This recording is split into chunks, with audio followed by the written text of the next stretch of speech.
Among the vicissitudes incident to life, no event could have filled me with greater anxieties than that of which the notification was transmitted by your order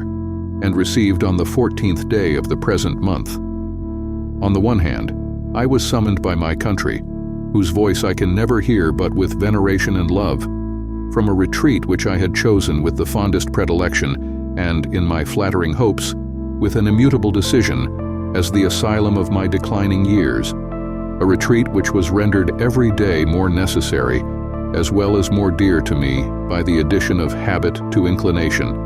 and of frequent interruptions in my health to the gradual waste committed on it by time. On the other hand, the magnitude and difficulty of the trust to which the voice of my country called me, being sufficient to awaken in the wisest and most experienced of her citizens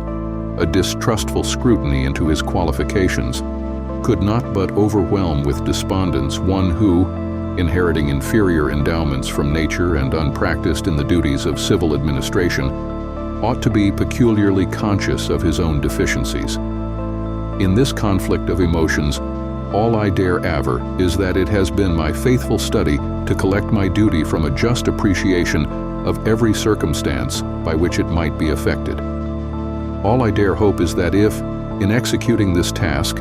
I have been too much swayed by a grateful remembrance of former instances, or by an affectionate sensibility to this transcendent proof of the confidence of my fellow citizens, and have thence too little consulted my incapacity as well as disinclination for the weighty and untried cares before me, my error will be palliated by the motives which mislead me, and its consequences be judged by my country with some share of the partiality in which they originated.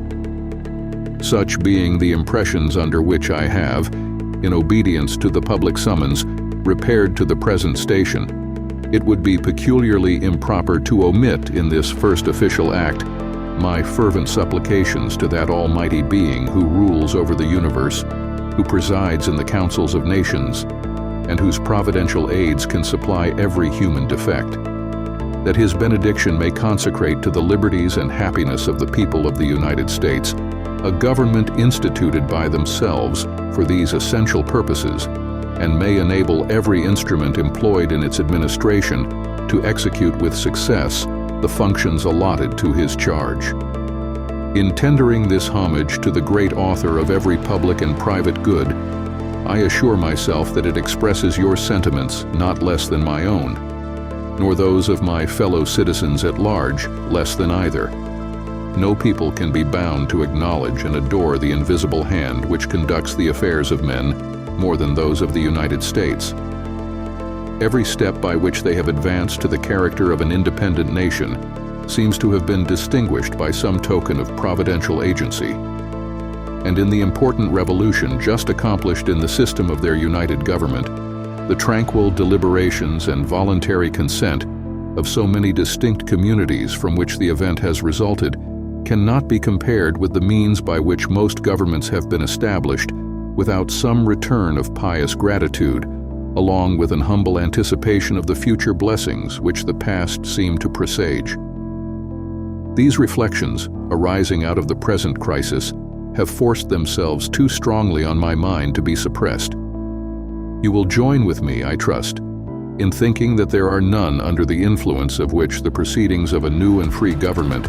can more auspiciously commence. By the article establishing the executive department, it is made the duty of the President to recommend to your consideration such measures as he shall judge necessary and expedient. The circumstances under which I now meet you will acquit me from entering into that subject further than to refer to the great constitutional charter under which you are assembled, and which, in defining your powers, designates the objects to which your attention is to be given. It will be more consistent with those circumstances, and far more congenial with the feelings which actuate me, to substitute, in place of a recommendation of particular measures,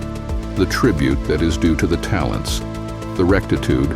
and the patriotism which adorn the characters selected to devise and adopt them.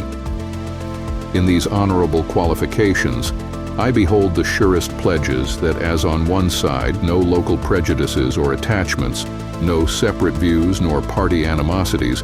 will misdirect the comprehensive and equal eye which ought to watch over this great assemblage of communities and interests. So, on another, that the foundation of our national policy will be laid in the pure and immutable principles of private morality, and the preeminence of free government be exemplified by all the attributes which can win the affections of its citizens and command the respect of the world. I dwell on this prospect with every satisfaction which an ardent love for my country can inspire, since there is no truth more thoroughly established than that there exists in the economy and course of nature an indissoluble union between virtue and happiness, between duty and advantage, between the genuine maxims of an honest and magnanimous policy and the solid rewards of public prosperity and felicity. Since we ought to be no less persuaded that the propitious smiles of heaven can never be expected on a nation that disregards the eternal rules of order and right which heaven itself has ordained. And since the preservation of the sacred fire of liberty and the destiny of the republican model of government are justly considered perhaps as deeply as finally staked on the experiment entrusted to the hands of the American people. Besides the ordinary objects submitted to your care, it will remain with your judgment to decide how far an exercise of the occasional power delegated by the 5th article of the Constitution is rendered expedient at the present juncture by the nature of objections which have been urged against the system, or by the degree of inquietude which has given birth to them. Instead of undertaking particular recommendations on this subject,